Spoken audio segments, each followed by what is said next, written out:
Jornal da CBN.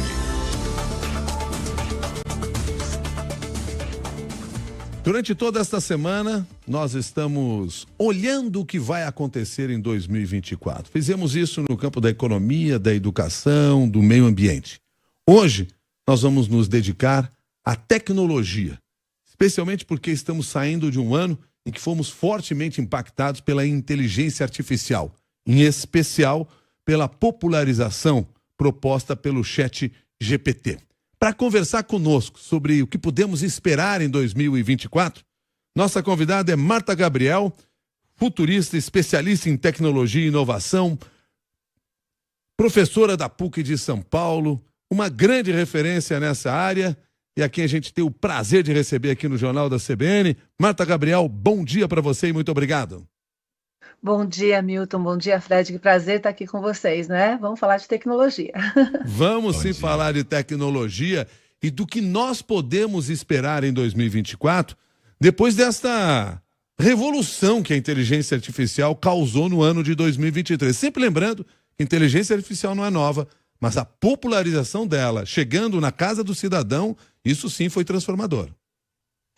Com certeza, Milton, a gente viu um cenário completamente diferente do que a gente tinha até final de 2022, apesar da IA estar com a gente, aí a IA, né, vulgo, inteligência artificial está aí com a gente há muito tempo, mas ela passou para a mão das pessoas conversando com o ChatGPT. Então ele é o grande protagonista desse ano, com a OpenAI, que é a empresa, né, detentora do ChatGPT, e a gente está vendo o final do ano acabar também com um monte de tretas ou questionamentos nessa área, que é a parte de regulação. Nos Estados Unidos agora, New York Times entrou com um processo bilionário na OpenAI por causa do treinamento.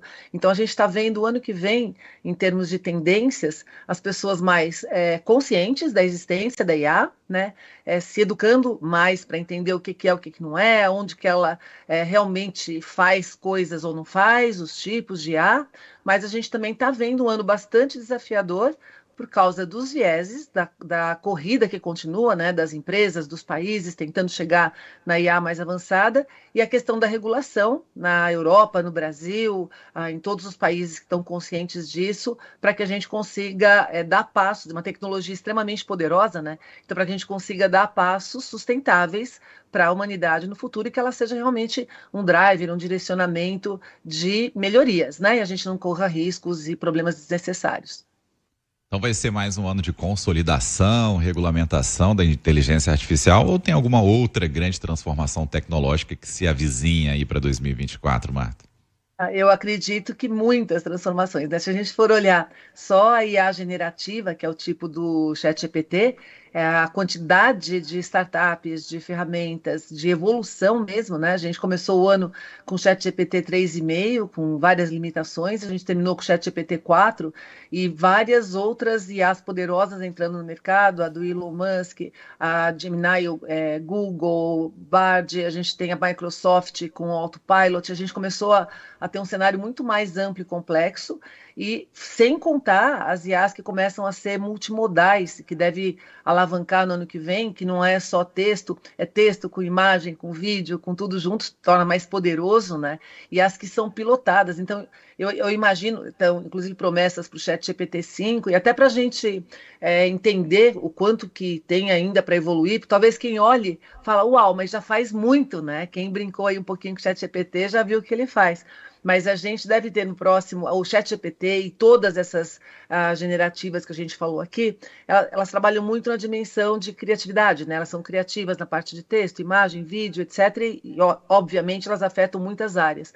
Mas a gente tem ainda projetos que estão em discussão, que também está ligado com muito do que foi discutido nos últimos meses na OpenAI, que é você ter uma estilo, essas que estão resolvendo questões de linguagem, para resolver outros problemas da humanidade, num patamar mais poderoso. Então, imagina que não está escrevendo texto e criando imagem, mas está resolvendo problemas matemáticos ou problemas que a gente eventualmente não solucionou ainda. Então, o poder deve continuar aumentando e, por isso, a contrapartida disso é a regulamentação, a preocupação com regulamentação, vieses.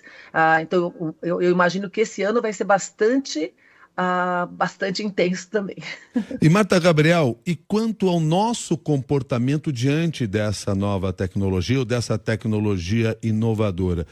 Como nós devemos nos preocupar na evolução que devemos ter diante de todos os riscos e oportunidades que surgem? Ótimo. Nossa, essa pergunta é excelente, porque a gente fala da tecnologia, mas no final do dia é o humano que está pilotando, né? Pelo menos por enquanto é a gente que deveria estar no controle.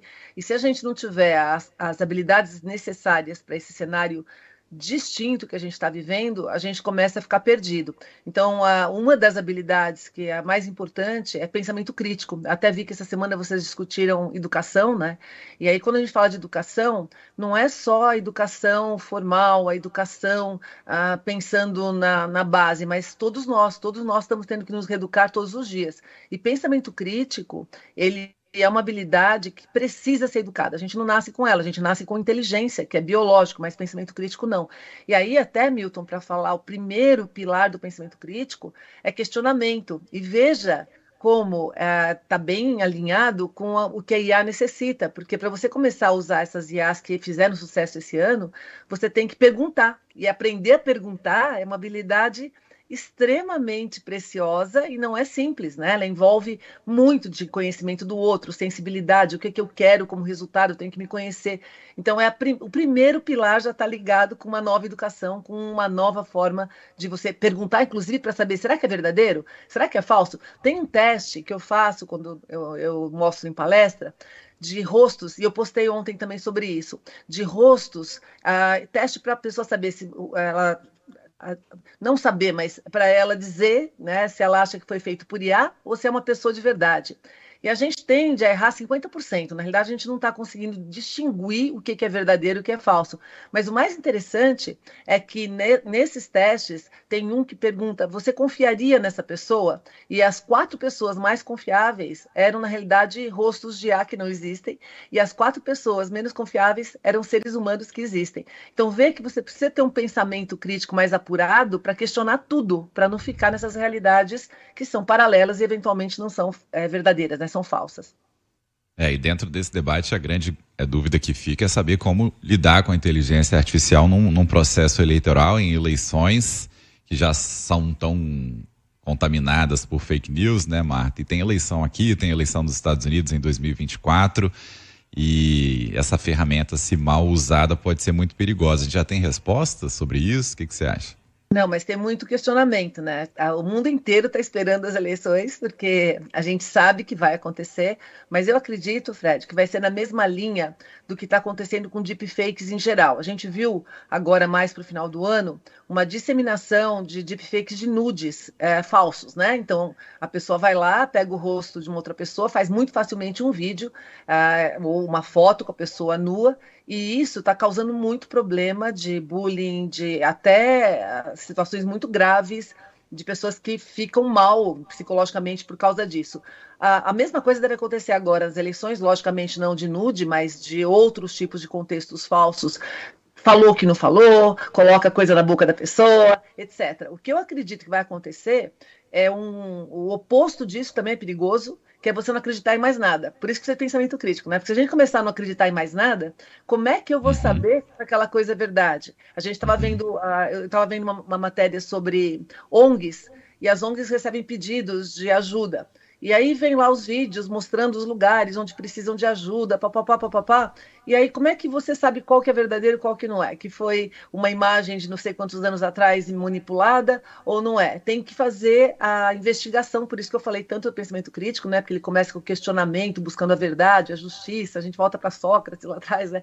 Então, se a gente não tiver esse olhar mais crítico nesse ano, a gente com certeza passa para o grupo dos manipulados em vez de controlar, né, o nosso futuro, liderar o nosso futuro, que é uma coisa que toda hora a gente tem que entender o que está acontecendo para tomar os próximos passos. Mas vai ser um ano bastante tenso, na minha opinião, com necessidade urgente de educação.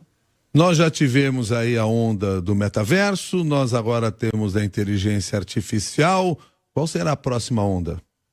Então, Milton, a gente tem a IA, é a tecnologia mais poderosa, que inclusive ela é importantíssima para o metaverso. O metaverso está aí, viu? Fofos que estão ouvindo a gente, continua aí se desenvolvendo no 3D, junto com o Web3. A gente tem um arsenal aí de tecnologias, mas se a gente for falar de uma, porque muitas delas já estão no radar, talvez não tanto do público final, mas são usadas para infraestrutura, como IoT, internet das coisas, blockchain, nanotecnologia, robótica, computação quântica, etc. Tem um monte.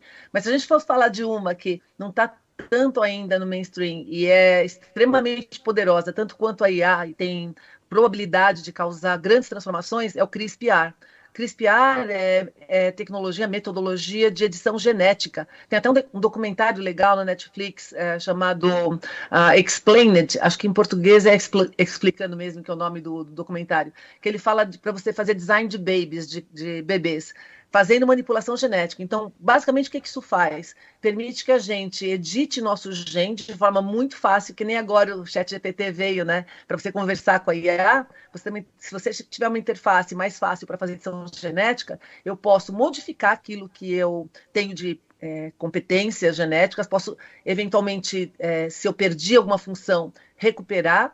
E a gente, com isso, pode adquirir novas funcionalidades que a gente não tem. Por exemplo, eu poderia colocar uma audição mais poderosa que nem um de cachorro, alguma coisa nesse sentido, né? Agora, você imagina, se cada pessoa no planeta resolve editar seu gene do jeito que ela acha que tem que adquirir alguma funcionalidade. A gente tem uma receita de vitamina aqui de catástrofe ecológica gigantesca, né? Então, essa é outra coisa. Isso, mais para frente, se for utilizado de maneira inadequada, você pode criar venenos específicos que matam DNAs específicos ou grupos de DNAs de uma maneira quase imperceptível. Então, a gente tem riscos muito grandes mesmo, como a gente tem também possibilidades infinitas e maravilhosas de a gente conseguir, né, melhorar a nossa vida, a saúde e várias doenças de maneira geral, de uma maneira incrível. Mas eu acredito que a próxima grande preocupação, onda, né, que tem que estar no nosso radar é a parte genética, biotecnologia. Marta Gabriel, muito obrigado pela gentileza de tratar desse tema aqui com a gente logo pela manhã no Jornal da CBN, nos permitindo aí trazer mais informações para todo o público, para que a gente possa refletir, deixando claro aqui com todo o desenvolvimento da tecnologia, o desenvolvimento do pensamento crítico vai ser fundamental para que a gente saiba tratar desse processo. Marta, muito obrigado, bom dia e um ótimo ano para você. Para vocês também, obrigada, sempre um prazer estar com vocês. Obrigada, pessoal, muito pensamento crítico em 2024. Marta Gabriel, futurista, especialista em tecnologia e inovação, palestrante internacional, professora da PUC de São Paulo, nos ajudando a refletir sobre a questão da tecnologia também. Todas essas nossas conversas sobre a perspectiva 2024 na educação, no meio ambiente, na economia e agora na tecnologia ficam à sua disposição no site cbn.com.br.